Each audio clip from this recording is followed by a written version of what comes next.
Hello, Hello. bienvenue chez Ludi Corner. Cette vidéo pour vous présenter les nouveautés et les retours en stock de cette semaine-ci. On va commencer par notre petite actualité. Donc dimanche, on a les Expert Game Awards qui viennent ici. On fait une après-midi gros jeu et on aura la présence de Xavier Georges. Donc Xavier Georges, qu'est-ce qu'il nous a fait? Je vous montre. Tout est par là. Par exemple, Xavier Georges, c'est Gingopolis. C'est aussi Black and Gull. C'est aussi 3 et les dames de 3. C'est là aussi. C'est Carnegie et son extension. Donc un auteur quand même de renom, très prolifique. Donc évidemment 3 et Black and Gull, il les a pas fait tout seul, il les a fait avec Alain Urban et Sébastien Dujardin. Donc ça c'était pour dimanche. On va passer aux nouveautés de la semaine. Directement, un jeu pour les enfants. Ernest et Célestine. C'est fait chez les Spesco, donc c'est à partir de 5 ans, il me semble. Oui, c'est ça, 5 ans, de 2 à 6 joueurs, des parties d'un petit quart d'heure. Qui est-ce qui nous a fait ça? Rémi Loyer. Oui. Ça a été illustré par Gabriel Vincent. C'est ça, Rémi Goyer, qui est l'auteur des bandes dessinées et des livres Ernest et Célestine. C'est très très connu dans le monde des enfants. Les écoles travaillent énormément avec ce jeu. Et donc dans ce jeu, c'est un jeu coopératif. Hein. Les enfants vont devoir se dessiner dessus, en fait dans le dos, vont devoir dessiner un objet. Donc, et s'ils arrivent à le retrouver, bien donc Ernest va avancer vers Célestine. Donc c'est un peu atypique, mais c'est vraiment au niveau des sens qu'on va travailler là-dessus. Donc je trouve ouais, en effet, ça a l'air sympa. On l'avait vu chez le grossiste. Ouais, mais on a, tu vois, on n'a pas commencé à se dessiner dans le dos chez le grossiste. C'est ça, c'est exactement ça. Maintenant, je trouve le principe assez fun, et j'ai justement vu des vidéos où des maîtresses d'école parlaient de ce qu'ils employaient, ils employaient ce système-là pour au niveau pédagogique. Donc on a c'est quelque chose d'assez intéressant. Je trouve les illustrations fort belles en tout cas. Donc c'est du beau travail. On a un deuxième jeu pour les enfants, Bubble Stories, et ça c'est Bubble Stories Holidays.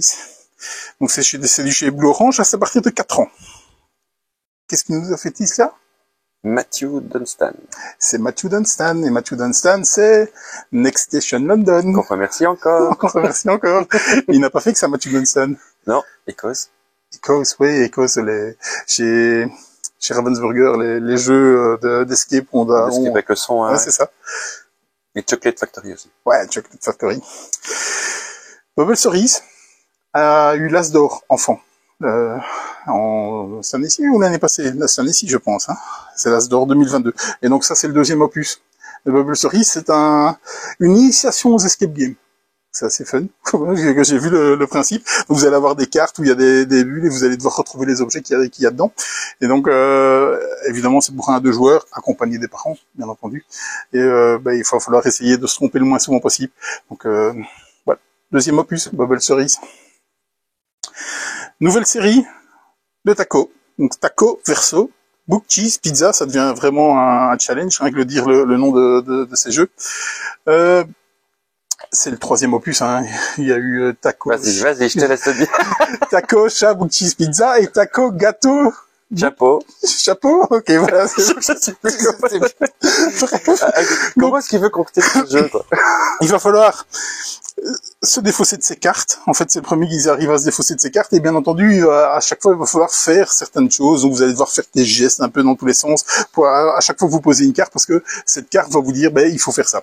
Et donc, il va falloir aussi taper sur la table à un moment donné avec une certaine carte. Et là, ici, c'est écrit à l'envers. Donc, il va falloir aussi taper ou à l'endroit ou à l'envers. Et donc, si vous vous trompez, vous ramassez tout. Si vous êtes le dernier, vous ramassez tout. Le but est de se défausser de toutes ces cartes. C'est un petit jeu d'ambiance. Une vingtaine de minutes de jeu, je pense, quelque chose comme ça. Voilà. Et Dave Campbell, oui, c'est ça, tout à fait. Qui n'a fait que ça, je pense. En tout cas. Mais bon, pour l'instant. En même temps, il en fait un tous les 6 mois. Donc voilà, taco. Alors, je sais pas trop ce que j'ai fait là-dessus. On a été dévalisé. C'est tout ce qui nous reste des nouvelles sorties d'architectes. Donc on avait la nouvelle extension, on avait la big box, tout ça, et le livreur a fait un peu n'importe quoi, donc je ne sais pas si on a encore un colis dans la nature, mais il nous reste que celui-là. Bien entendu, on en a recommandé. parce que la deuxième extension d'Architect est la Big Box d'Architect. Donc on est sur la série rouge qui se complète au fur et à mesure, est déjà annoncé 2 extensions d'un coup pour Vicomte ainsi que la Big Box et le Playmat. Donc là je pense que la série rouge sera complète.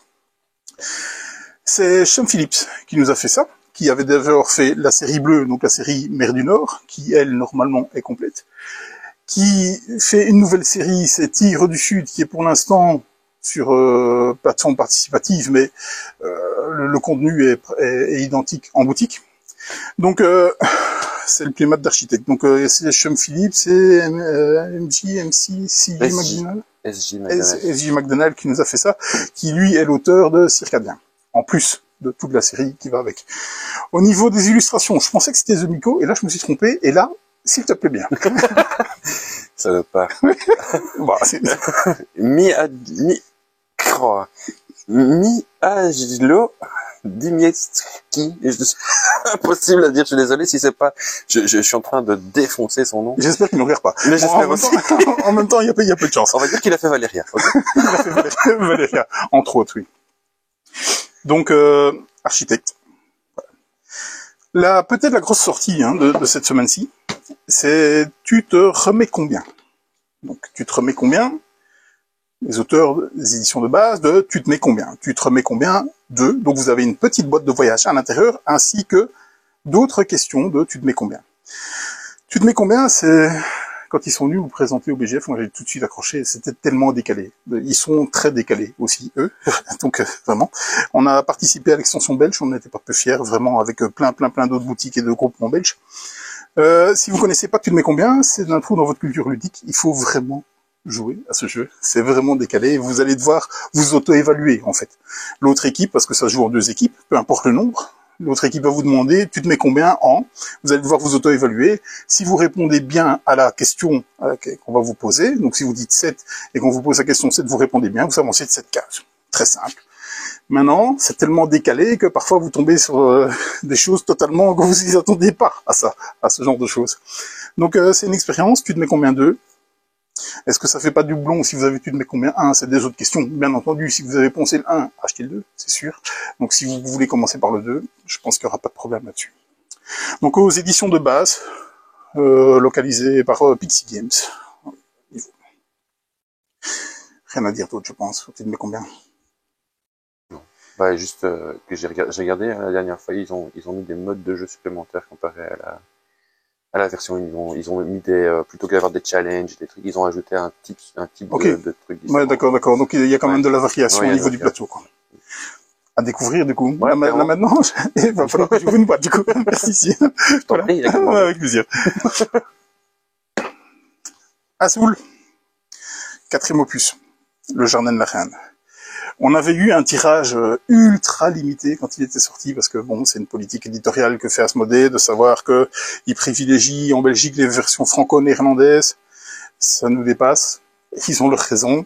Voilà. Donc on avait eu quelques boîtes françaises il y a plusieurs mois déjà, vraiment. Donc, et donc là, c'est la version franco-néerlandaise. Je suppose que le tirage est conséquent. On est sur le 4e opus, que je n'ai pas encore testé.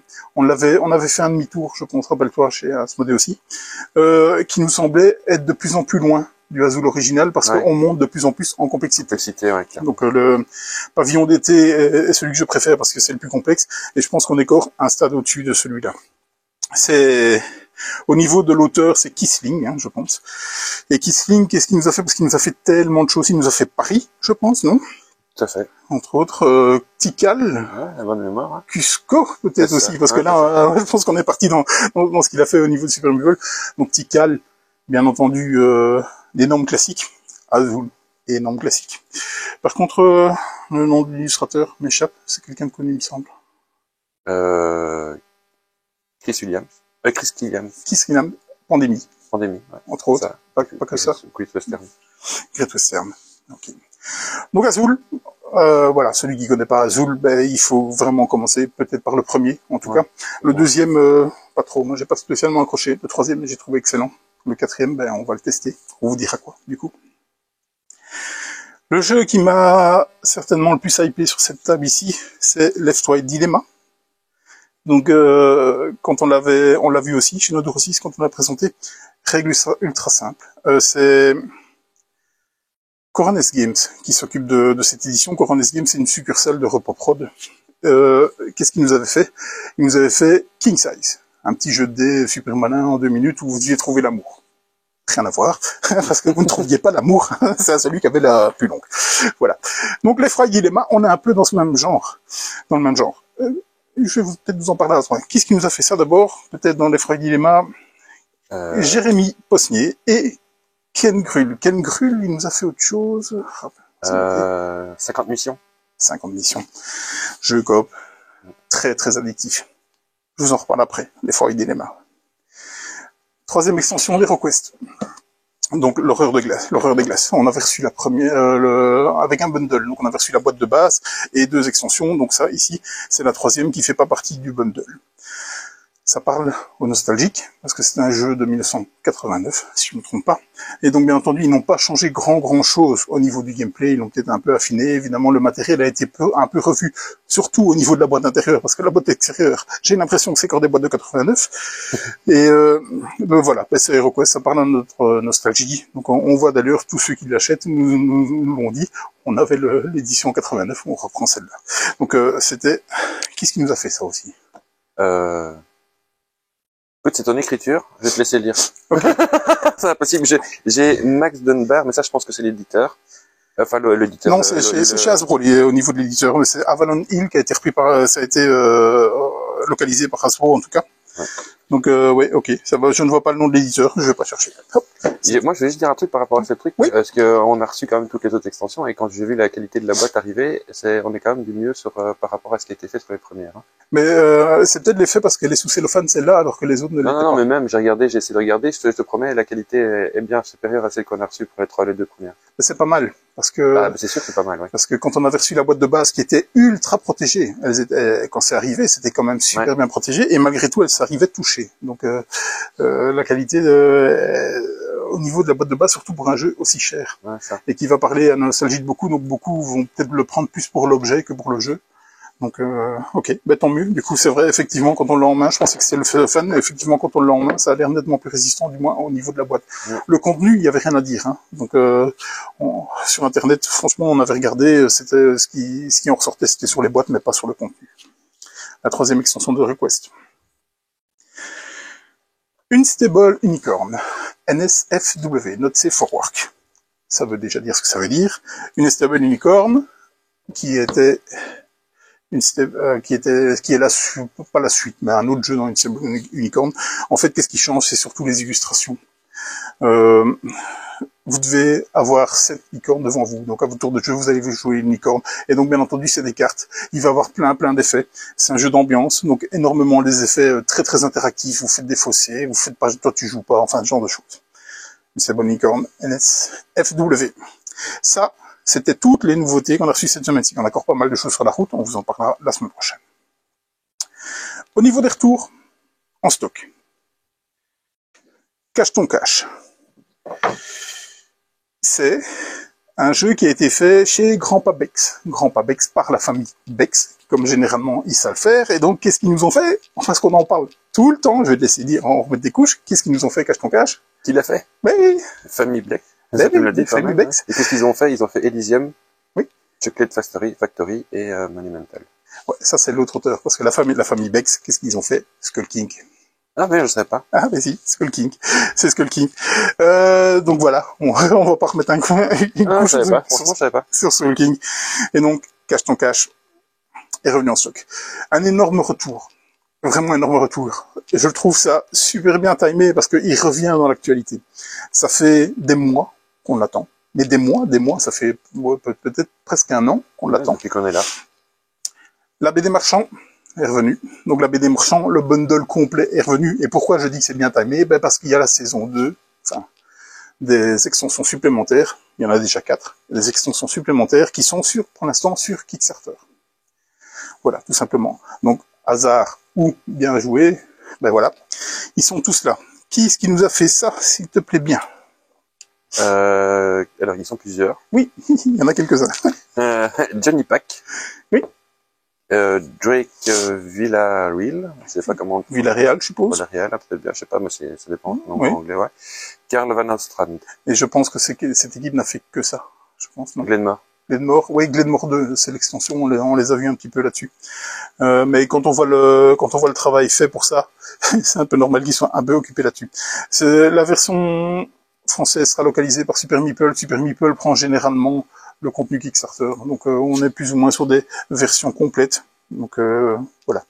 La BD Marchand est revenue.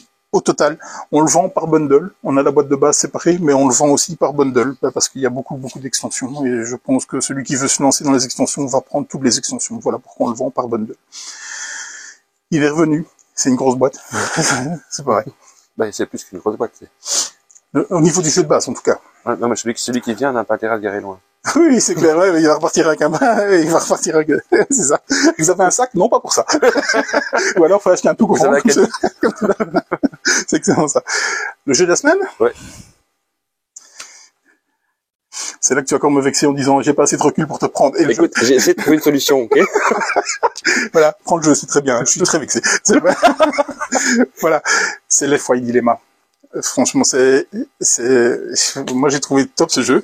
Une petite anecdote, quand je suis arrivé chez mon grossiste, qui nous l'a présenté en disant, tiens, c'est le proto, il me fait, non, c'est fini. Bon, ok, voilà, on va vite passer sur le jeu. Super simple, vraiment super simple. Il y a un joueur qui va commencer à répondre, et donc vous allez répondre en cascade aux questions. Donc la première question, c'est ce que tu aimes au taf. Et donc si vous prenez la réponse qui est écrite à gauche, ben, vous partez sur la gauche. Si vous prenez la réponse qui est partie à droite, vous partez sur la droite, pour au final arriver dans un des chalets. Donc vous faites ça secrètement, vous le notez sur votre petit disque, là voilà, et tous les autres, c'est un coop, et tous les autres vont devoir deviner dans quel chalet vous avez atterri. Donc essayez de vous connaître là-dedans. Regardez les questions, parce que j'ai joué hier, et les questions parfois... Ouais, mais ce qu'il y a de bien dans le jeu, donc c'est un 18+, hein, donc ce qu'il y a de bien dans le jeu, c'est que vous allez pouvoir jouer avec des personnes de diverses sensibilités. Donc si vous êtes un groupe d'amis, que vous aimez bien aller dans le trash et tout, il y a des questions de trash, vous pouvez y aller. Si vous êtes par exemple au premier encart avec vos beaux-parents, on va peut-être éviter. Donc on va commencer à trier, certaines cartes, parce que il y a certaines cartes qui sont totalement normales, je veux dire, au niveau des questions. Dans Game of Thrones, t'es plus Stark ou Lannister. Moi évidemment, si t'as pas regardé Game of Thrones, tu sais pas répondre, mais là on est dans une question tout ce qu'il y a de plus banal. Par contre la question en tout, c'est tu fais un plan à 3 avec qui? Voilà. Avec Jay-Z et Beyoncé ou avec David et Victoria Beckham? Je ne vous répondrai pas. Donc voilà. Non, et la réponse est je ne fais pas de plan à 3. Sabrina regarde des vidéos. ça doit être ça. Mais il y a pas marqué. C'est Coroner's Games, hein. En même temps, ils avaient fait un jeu où il fallait avoir la plus longue. Ouais. Donc voilà. Les règles, c'est ça. Voilà. C'est pas toi qui m'as dit un beat building? Un beat building. C'est pas de moi, je l'ai vu sur une vidéo du passe-temps. Que Sébastien disait, ouais, comme ça il fait, ouais, c'est le premier vidéo qui fait du beat building. J'ai trouvé ça excellent. Donc c'est pas de moi, mais je trouve ça excellent. Donc voilà. Les Foyers Dilemma, il y a fort à parier que ce sera certainement dans mon top jeu d'ambiance de cette année-ci, je pense, parce qu'il a vraiment tout pour lui. Il a quand même pas mal de cartes, donc les combinaisons vont être énormes. Je pense que les fous rires vont être au rendez-vous, parce que c'est là qu'on va commencer à apprendre plus ou moins les gens. Rappelle-toi, j'avais joué avec toi, et je pense que j'étais tombé pas loin. Oui. Pas loin. Mais pas dans le bon chalet, mais pas loin. Et alors on commence à regarder les gens différemment. Depuis lors, je regarde différemment. Voilà. Donc c'était les Foyers Dilemma. Je pense que c'est bon. Ouais. Ouais. On vous dit à bientôt. Allez, à bientôt. Chez Ludic Corner.